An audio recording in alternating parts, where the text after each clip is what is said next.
என்னை முழுதாக காத்த இறைவா, முழுதாக காத்த இறைவா.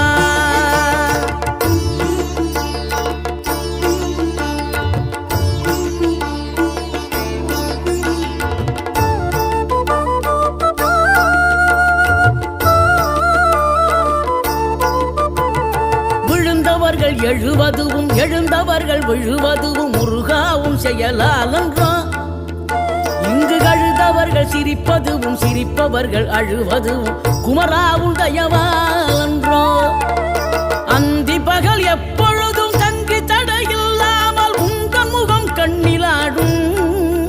தினம் எந்த நிலை கொண்டாலும் கந்தன் துணை என்றாலே